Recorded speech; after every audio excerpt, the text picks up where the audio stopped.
Hey guys, welcome back to Intelligent Faith 315. This is Pastor Jay. So good to be with you today. Welcome you back to our apologetic video class, Reason to Believe. Reason in the singular. Encourage you to go to iTunes and check out our podcast under the same title. Also encourage you to go to YouTube and check out our Intelligent Faith 315 channel.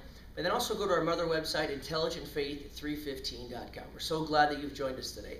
If you're unfamiliar with our ministry, basically Intelligent Faith 315 is precisely that. It's a Christian ministry that exists to prove that the Christian faith, the Christian worldview, the Christian philosophy is indeed intelligent. It's rational.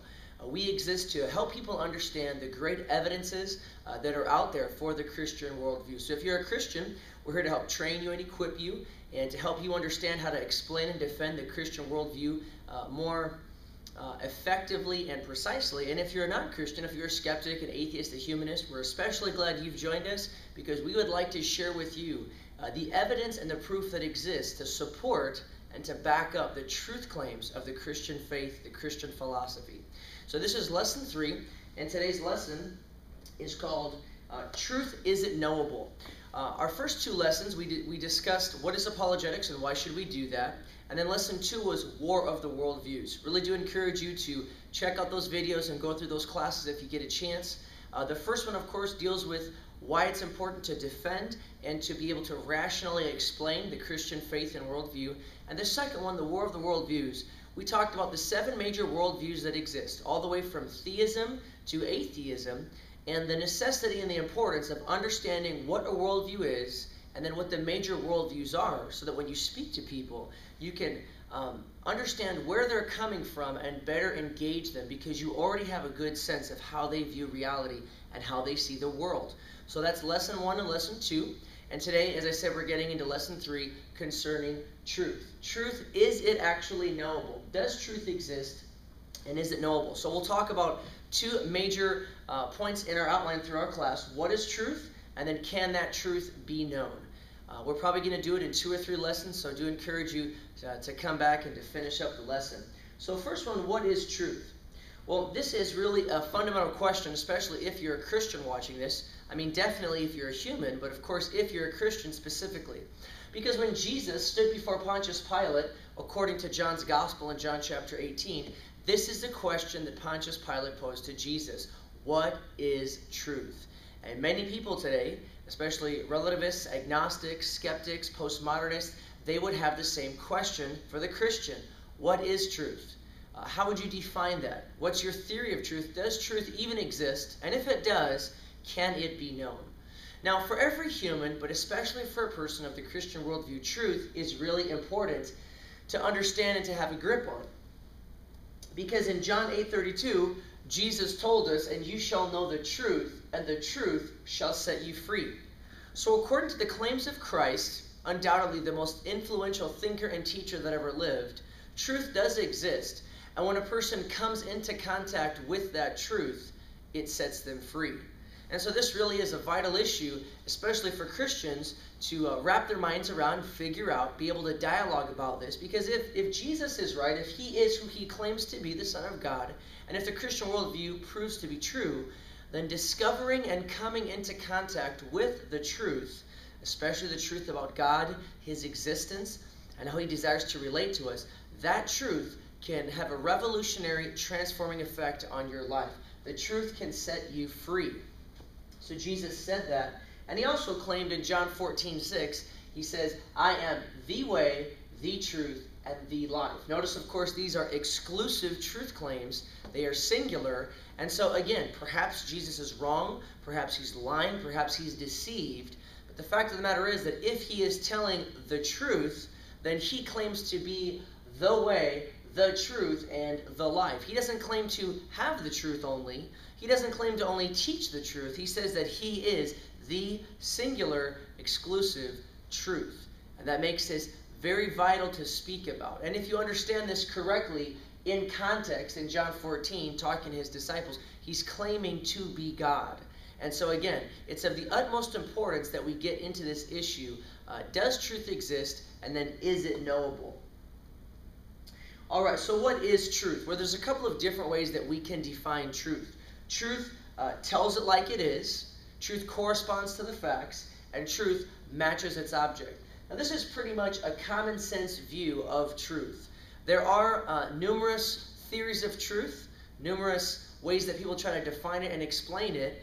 We hold to what is called the correspondence theory of truth. The truth is precisely that corresponds to its object.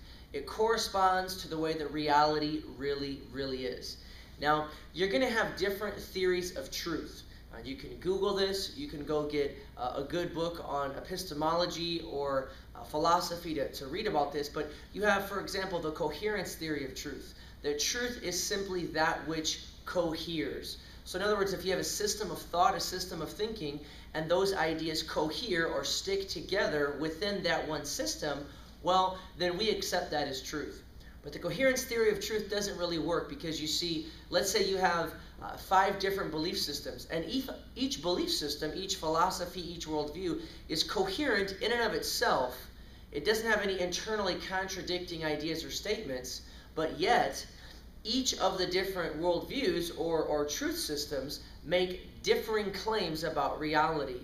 However, each one of them is internally coherent, but yet they could never all be true at the same time because they each make opposite truth claims about reality. So the coherence theory of truth, or the coherence theory about what truth is, it really doesn't work. It fails to be tested. If the law of non-contradiction is true, and if A and negative A cannot be true in the same time and same place, then opposite truth claims cannot be valid. So the coherence theory of truth kind of falls to the ground. You then also have, for example, people that hold to a kind of a sincerity view of truth. Well, truth is that which you sincerely, truly, deeply believe. And, that's kind of an emotional way to look at it, but, that really doesn't pass the test either, because if you think about that, I can be as sincere as I want that 1 + 1 = 3 or 1 + 1 = 2.5, but that doesn't match up with reality. So again, this kind of a sincerest theory of truth falls through just as coherence does.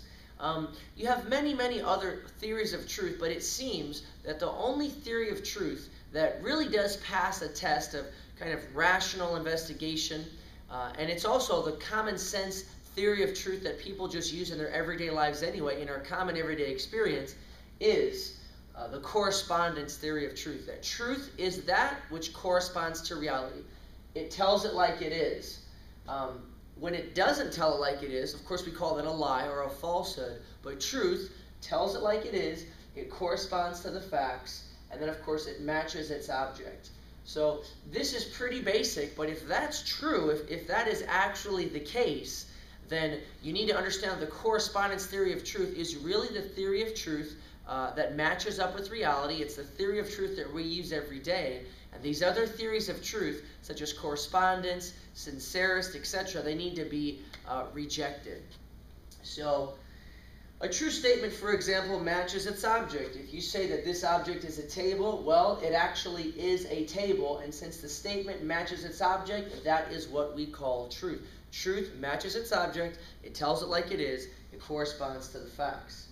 So and a falsehood or a false statement or a lie is precisely, it is what does not tell it like it is, it does not correspond to the facts, and it does not match its object. And so perhaps you disagree with Christianity, perhaps you disagree with the correspondence theory of truth, but this actually is how all of us would define what is something that is false.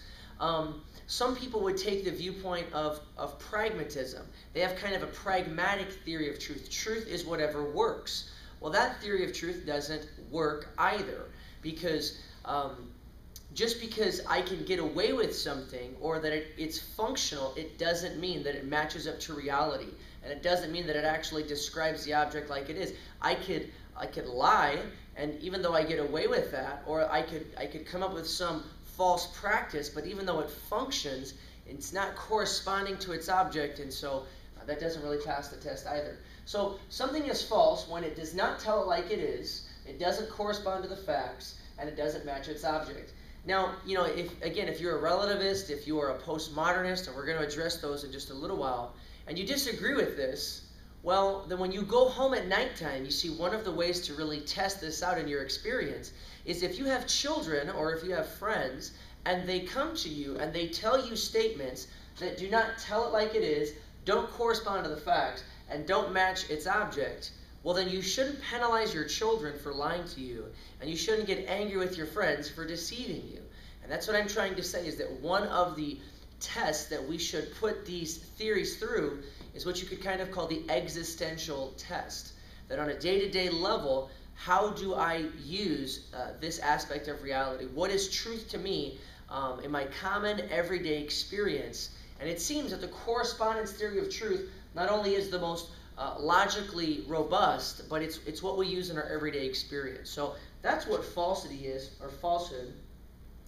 Now, how do we know? Well, because if you have any other theory of truth, any other approach to truth, other than the correspondence theory, it actually turns out to be self-defeating. And we're going to get into this. Now, what is a self-defeating statement? Well, for example, if a person says, and this is very basic, but it's just to kind of illustrate to you, I can't speak a word in English, then of course immediately you say, well, isn't that in English? So this would be a self-defeating statement. When they say, I can't speak a word in English, but you just did, so that is self-defeating. For example, the absolute claim of atheism, that there is no God, is a self-defeating claim. Because in the truest sense of that statement, you're making an absolute negative truth claim. But of course, you could never know that unless you possessed absolute knowledge, and in that case, you would be God. So the hardcore claim of, absolute knowledge that there is no God, that in and of itself is a self-defeating truth claim. Another self-defeating truth claim, for example, is the claim that if you cannot verify a truth statement through the language of physics or chemistry, then it's meaningless. That's what scientism says. Many people think it's science, but it's actually scientism. That if you cannot verify a truth statement in the language of chemistry or physics, then it's meaningless. Well, the problem with that statement is that statement itself cannot be verified through the language of chemistry or physics. It doesn't meet its own criteria. It slits its own throat. It can't meet up to its own demands. It is a self-defeating statement, as this one is. Self-defeating statements are also called self-contradictory statements or self-stultifying statements. So either way, what we're going to discover is that if you look at this idea of truth in any other way other than the correspondence theory of truth, it's self-defeating. So truth is telling it like it is. Well, let's say that you disagree with that and you're going to try to define truth in some other fashion.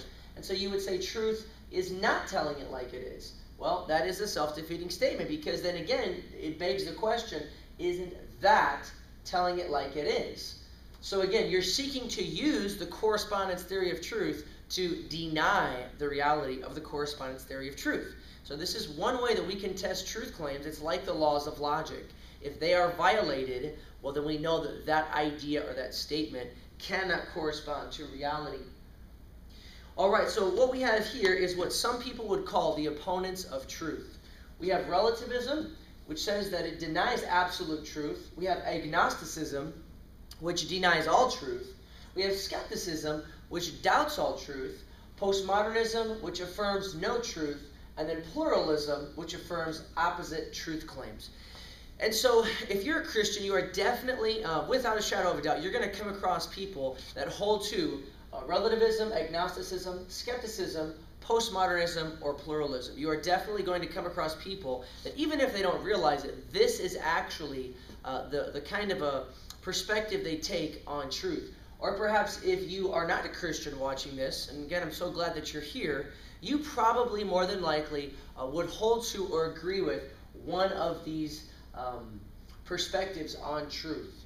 And so what we're going to now begin to do is we're going to go through each one of these systematically and investigate it and see if they can pass kind of a logical examination. See if in any of these theories of truth, if there is any kind of self-contradiction or intellectual problems or obstacles that you run up against.